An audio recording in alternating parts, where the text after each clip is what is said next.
Bienvenidos nuevamente, estamos acá dialogando con Laura Piñero. En el bloque pasado hablamos de tu primer periplo en Santa Rosa, fines de la década del 80, periplo en el cual empezaste a ejercer la psicología como oficio, donde también te involucraste con la universidad como Sí. ámbito, y donde empieza tu trayectoria en el mundo editorial, donde publicaste el primero de tus 9 Sí. libros. ¿Por qué no nos contás un poquito de aquella primera experiencia que hiciste junto con una autora ya publicada por la editorial Voces? Sí, con Yoshi Dilicia empezamos, éramos muy jóvenes y muy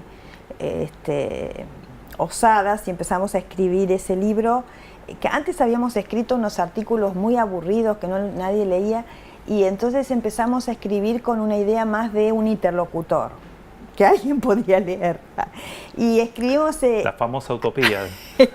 Y escribimos ahí con Yoshi un libro que lo que te contaba, que lo había vuelto a leer hace poco, del año 88 creo, que se llama El mandato a curar y cuidar, que era un poco ya una visión de género sobre las mujeres, que su único destino era el cuidar a los otros y ocuparse y desocuparse de ellas.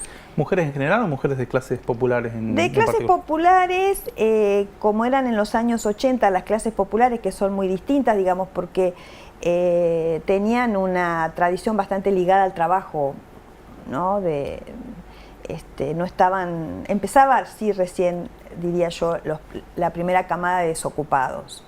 Pero no había pasado el huracán de los 90. Claro, era la primera generación de desocupadas, con lo cual en su memoria reciente tenían una especie de capital más simbólico de no ser pobres o de no estar fuera del sistema. Sin embargo, tenían que hacer en la primera crisis de los 80, que ya se veía en el plan austral, una crisis profunda, ya tenían que hacerse cargo de casi la triple jornada de la escuela, de la casa y de toda una gestoría que es ir a las reuniones de escuela, de los hijos, llevar a las vacunas, llevar a vacunar, bueno. Y esos fueron testimonios muy interesantes. Yo a partir de ahí descubrí que podía escribir y no paré, porque, bueno, independiente que uno cuando escribe no siempre publica, pero no hay día que yo algo no escriba, como en un cuaderno y es como medio una adicción, porque una vez que empezás a escribir ya perdés como el miedo y no tenés como el prejuicio de que tiene que ser una obra maestra. ¿Viste? Es algo que puede ser leído. Cuanto antes te saques ese prejuicio de la cabeza, mejor para vos y para todo el mundo. Sí, nunca escribí ninguna obra maestra, ni un Pulitzer, ni nada de eso. Sí, probablemente los que escribieron obras maestras tampoco crean. Claro. Y corregime si me equivoco, pero hay un par de temas dentro de tu trayectoria, sobre todo de lo que has escrito y trabajado, investigado. Vos generalmente terminás volviendo siempre al mundo de los jóvenes y al mundo del trabajo, ¿verdad? Es como una constante eso. Para mí son los dos temas del siglo XX y del siglo XXI, ni te cuento. Porque digo yo, no es que a mí me interesan los jóvenes por los jóvenes en sí, digo, más allá que es divertido estar con ellos, pero digo, lo que me interesa es que son como un espejo, o representan como un espejo, una caricatura de las contradicciones sociales, ¿no? Ellos actúan un magma que está en la base de toda esa percepción que tienen del mundo, ¿no? Por eso que cuando los jóvenes encarnan un poco las contradicciones o el hipermaterialismo de este capitalismo, la gente le encanta rotularlo y ponerlo como una amenaza, como si fuera un problema de ellos. Y en realidad es que te devuelven la peor imagen o la mejor imagen caricaturizada de vos.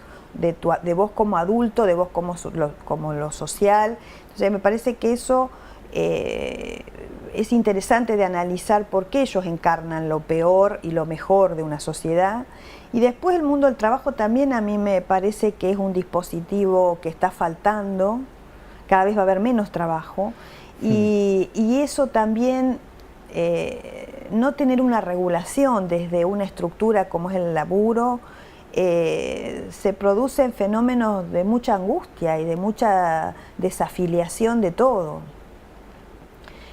Digo, trabajo no me refiero solo a un trabajo en relación de dependencia, puede ser un trabajo creativo, puede ser un trabajo militante, puede ser muchas cosas, un concepto de trabajo que no es lo mismo de empleo, pero en la medida en que las sociedades se segmenten y quede un grueso enorme de la sociedad fuera del trabajo y quede reservado el trabajo a una élite sobrecalificada, se va a perder estos diálogos que clases sociales siempre hubo, pero no este fenómeno de guetos que hay actualmente. Recuerdo mucho, ahondando un poco en esta cuestión, un trabajo tuyo sobre las tribus urbanas de jóvenes en Santa Rosa, cosa que... hace muchos años. Hace unos cuantos, no vamos a decir cuántos, pero a mí me resultaba, incluso hasta el término tribu urbana me resultaba muy exótico, y después, bueno, todo el mundo habla, ¿no?, de las tribus urbanas, pero vos estabas haciendo ese trabajo en aquellos años y lo estabas haciendo acá en Santa Rosa, donde uno en ese momento, digamos, tenía una percepción como muy lineal y muy de lo que era nuestra sociedad, de lo que eran los jóvenes, ¿no? Y con el paso de los años cada vez más ha habido una diferenciación y una búsqueda de identidades ¿no? ¿Qué recuerdas de aquel trabajo? A mí lo que me gustó creo que eso también debe haber sido en el 90 y pico, no me acuerdo bien, pero yo cuando volví de Canadá vi que respecto a los 80 y los 90 había un cambio muy importante, que los 80 todavía había una marca bastante rural en las ciudades de Pico y de Santa Rosa, digamos. Los jóvenes estaban más integrados al mundo adulto, no había una especie de diferencia de identidad, de look, había un mundo bastante concertado entre adultos y jóvenes.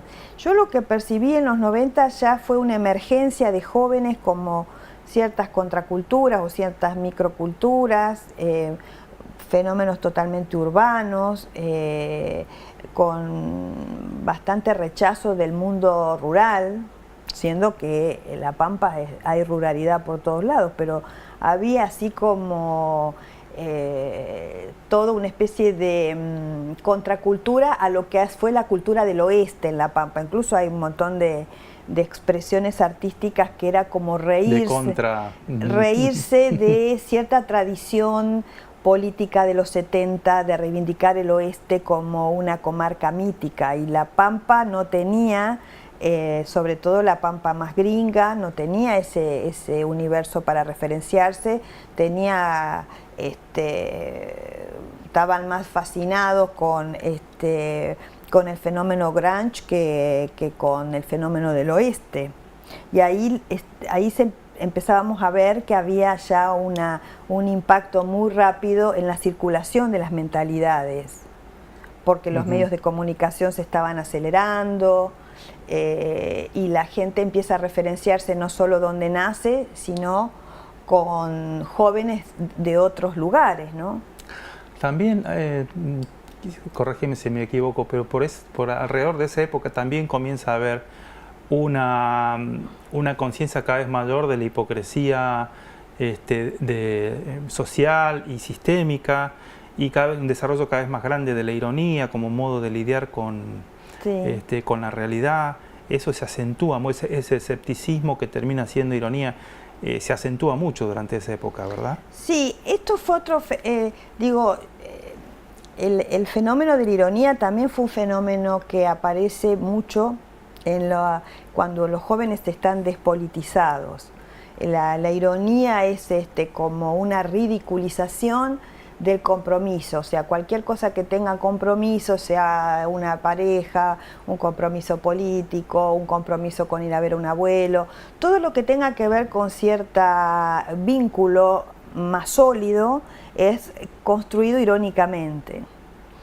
Y digamos, en estos 12 años que hubo una vuelta de los jóvenes a la política, digo, no solo al kirchnerismo, sino también a partidos de centro derecha, donde los jóvenes también pudieron participar en política. Y eso fue interesante porque la ironía baja cuando se milita en política. Es decir, cuando metes el cuerpo en algo, no te reís tanto, como estar siempre mirando como por una ventana y riéndote del mundo, ¿no? Como ese nihilismo que pasa cuando se retira la política de lo social, ¿no? No quiero que continúe el reportaje sin hacerte esta pregunta. Vos en Canadá saldás tu deuda con la antropología, que no habías podido estudiar originalmente en la época del proceso. ¿Cómo afecta tu visión y tu trabajo ese enfoque antropológico?